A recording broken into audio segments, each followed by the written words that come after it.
بسم اللہ الرحمن الرحیم کی محمد سے وفا تو نے تو ہم تیرے ہیں، یہ جہاں چیز ہے کیا لوح و قلم تیرے ہیں۔ جن شخصیات کا آج دن چل رہا ہے وہ شخصیات کسی تعارف کی محتاج نہیں ہے۔ ہر بندہ، ہر ذہن ان شخصیات کو جانتا ہے، اور آج ان کا دن بھی چل رہا ہے ماشاءاللہ سے۔ اچھا، جب ہم ہسٹری کے اوپر بات کرتے ہیں نا تو سب سے پہلے ہم بات کرتے ہیں کہ انہوں نے کام کیا ایسا جو ہم اس کے اوپر تبصرہ کر رہے ہیں، ان کی سٹوری سن رہے ہیں، ان کے بارے میں جان رہے ہیں۔ تو دیکھیں، سب سے پہلے کام انہوں نے کیا ہے کہ ہر جگہ پر ہر اسٹیٹس میں ان کی شاعری موجود ہوتی ہے۔ پاکستان جو بنایا، پاکستان کے بارے میں سوچا، پھر اس کے بعد پاکستان امپلیمنٹ آیا، ان کے پلان کے مطابق پاکستان بنا، اور پھر اس کے علاوہ دین کے یہ رہنما بھی ہیں، یعنی کہ یہ اللہ کے ولی بھی ہیں، اور علامہ اقبال ان کو عالم کے طور پر تسلیم بھی کیا جاتا ہے دین کے اندر۔ اچھا، یہ تمام چیزیں ہونے کے بعد بھی اکثر لوگ ان کے بارے میں کچھ برا بھلا کہتے ہیں۔ تو دیکھیں، برا بھلا تو کہتے ہیں نا، وہ جن کے دشمن ہوتے ہیں وہی تو نام کماتے ہیں، تو وہ دشمن ہونا اچھی بات ہے، اور حضرت علی کا قول ہے جن کا کوئی دشمن نہ ہو تو اس سے بڑا کوئی منافق، اس شخص سے بڑا کوئی منافق بندہ ہے ہی نہیں۔ تو ہر دور میں کسی نہ کسی کا دشمن ہوتا ہے، اور ہونا لازمی بھی ہے، ورنہ پھر ہم منافق کہلائیں گے۔ تو دشمن والی بات کو یہاں پہ سائڈ پہ رکھتے ہیں۔ علامہ اقبال سے کسی نے پوچھا کہ یار کیا بات ہے، آپ کی شاعری کے اندر اتنی مٹھاس کیوں ہے، آپ ایسا کیا کرتے ہیں؟ تو دیکھیں، ایک جو اللہ کے ولی کو تسلیم کیا جاتا ہے تو ان کے اندر عاجزی موجود ہوتی ہے۔ ہمارے یہاں پہ پتہ ہے کیا ہوتا ہے کہ ہم لوگ کو اب کریڈٹ اپنے آپ کو لینا کرتے ہیں، ہم لوگ لینے کرتے ہیں کہ یار بس ہر چیز کا کریڈٹ مجھے مل جائے، میں ہی جانا چاہوں، میرا ہی نام مشہور ہو۔ ان کی عاجزی کا انداز دیکھیں، انہوں نے کہا میں جو بھی کام شروع کرتا ہوں، کوئی بھی نئی شاعری لکھتا ہوں یا کوئی بھی کچھ بھی کام شروع کرتا ہوں، تو اپنے رب کے محبوب پر یعنی کہ حضرت محمد مصطفیٰ صلی اللہ تعالیٰ علیہ وسلم پر درود پڑھ کر کام کا آغاز کرتا ہوں۔ اب دیکھیں، عاجزی کا انداز دیکھیں کہ انہوں نے بے حد یہ بات بالکل درست ہے، اور 100% درست ہے کہ ان پر درود پڑھتے رہو، کام آپ کا آسان ہوتا رہے گا۔ درود کی بے شمار فضائل ہے، پر لوگوں کے سامنے بات کر سکتے تو بس بھائی میری وجہ سے ہوا ہے، حالانکہ بچپن سے ہی یہ شاعری لکھتے ہیں۔ تو ہر کسی کا وقت تو ہوتا ہی ہے کہ جب اس کو عروج ملتا ہے، جب اس کو ایک ٹائم آتا ہے، اس کا پیک ٹائم ہوتا ہے۔ تو انہوں نے یہ نہیں کہا میری محنت ہے، میں نے اتنی اسٹرگل کی ہے، میں نے یہ کیا ہے، میں نے وہ کیا، نہیں، انہوں نے کہا بھائی اب جو مجھے میری شاعری میں مٹھاس آ رہی ہے وہ صرف درود پاک کی بدولت ہے کہ میں درود پاک پڑھ کر یہ کام کرتا ہوں۔ تو جی ہاں، یہ علامہ اقبال ہیں، قوم کے، ملت کے رہنما بھی ہیں، اور انہوں نے بے شمار شاعری کے تھرو ہمیں اسلام سکھایا، اپنی شاعری کے تھرو۔ اور آپ سے کسی نے پوچھا کہ یار شاعری آپ نے سیکھی کیسے، آپ اس الفاظ کا چناؤ کیسے کرتے ہیں؟ تو انہوں نے یہی کہا کہ جب وہ درود پڑھتے ہیں تو ان کے ذہن میں آ جاتی ہے شاعری، خود بخود الفاظ بن جاتے ہیں، اور پھر وہ شاعری لکھ دیتے ہیں۔ تو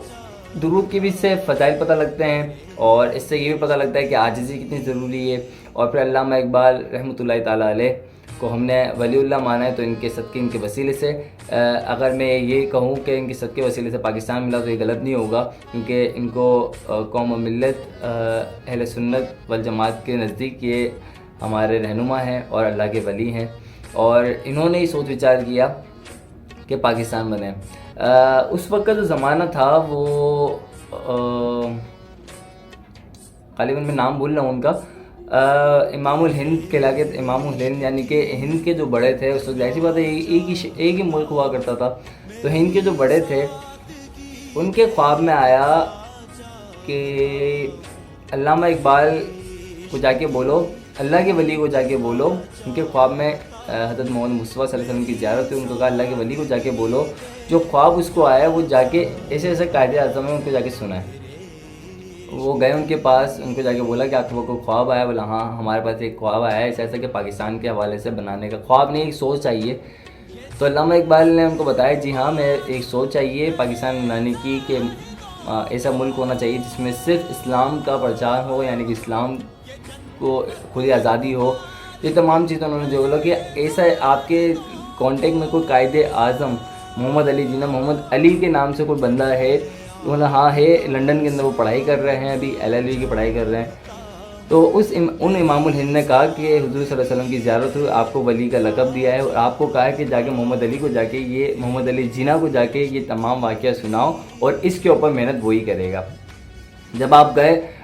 لنڈن گئے، آپ نے فوراً قائد اعظم کو واقعہ سنایا، اور اسی طرح سنایا کہ امام الہند آئے تھے اور انہوں نے یہ بتایا کہ محمد صلی اللہ علیہ وسلم کی زیارت ہوئی، اور انہوں نے کہا کہ محمد علی جناح کو جا کے بولو کہ یہ کام کریں گے۔ اب قائد اعظم کے دماغ میں آیا کہ آپ یہ آئیڈیا لے کر آ گئے ہیں، آپ اللہ کے ولی بن کر آ گئے ہیں، آپ نے محمد رسول اللہ صلی اللہ علیہ وسلم کی بات مجھے بتا دی ہے، پر یہ مجھے بتائیں، نہ ہی ہمارے پاس کوئی مال، نہ ہی ہمارا کوئی کانٹیکٹ، نہ ہی ہمارا کچھ بھی ذرائع نظر نہیں آ رہا، یہ کیسے ہوگا؟ علامہ اقبال کا ایک اس وقت کا جو جملہ تھا نا وہ بڑا بہترین تھا۔ آپ نے کہا جس نے مجھے آپ کے پاس بھیجا ہے، جس نے مجھے آپ کے پاس بھیجا ہے، جس نے مجھے آپ سے ملایا، جس نے میرے دماغ میں یہ سوچ ڈالی ہے، اب آگے بھی وہی کرے گا، اسی کے حال پہ چھوڑتے ہیں آپ اور میں، بس ہم مل کے محنت کرتے ہیں۔ تو دیکھیں، اللہ کے ولی کا اعتماد بھی ایسا ہو، اللہ کے رسول پر اعتماد ایسا ہے کہ انہوں نے پھر یہ ہمیں یہ جو ہم لوگ جس پاکستان میں جو نعمتیں کھا رہے ہیں، جس پاکستان میں چل رہے ہیں پھر رہے ہیں، وہ ہمیں مل گیا۔ تو یقین، دیکھیں موٹیویشن کا جو آج کا موضوع تھا وہ یقینی تھا، کوئی بھی کام کریں خود اعتمادی کے ساتھ کریں اور محنت کرتے رہیں، اور اس کا جو ذہن ہے، جو سب سوچ ہے، وہ صرف آپ یہ اللہ توکل کہتے ہیں نا، اللہ توکل یہ کام کر رہا ہوں، تو اللہ توکل اللہ کے رسول کے حوالے چھوڑ کے آپ بس محنت کرتے رہیں۔ آپ اگر سوچتے رہیں گے تو سوچتے ہی رہ جائیں گے ساری زندگی بھر۔ تو بہت ساری چیزیں اللہ کی ولیوں سے ہمیں سیکھنے کو ملتی ہے، یہاں سے ہمیں یہ سیکھنے کو ملا کہ آپ نے کام شروع کر دینا ہے موٹیویٹ کے ساتھ، اور اللہ کے رسول پر اعتماد رکھ کے کام کر دینا ہے۔ انشاءاللہ اللہ پاک نے چاہا تو آپ کو کامیابی ملے گی۔ ہو سکتا ہے، ہوپ سو آپ لوگ سمجھے ہوں گے، اور علامہ اقبال رحمۃ اللہ تعالیٰ علیہ کے مزار پر کروڑ رحمتوں کا نزول ہو، اور ان کے صدقے ہماری بخشش و مغفرت ہو۔ اللہ حافظ۔